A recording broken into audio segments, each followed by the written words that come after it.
Yeah, I want to give a quick review on this outdoor roller shade. This size here is 8 foot wide by 8 foot long. It's I guess it's like a sand color.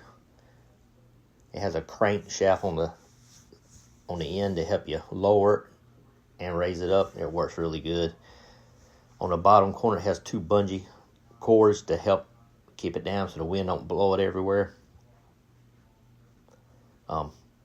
It blocks the sun really good, but main reason I bought it for, it kind of gives you a little bit of privacy from outside, and it really blocks the wind good.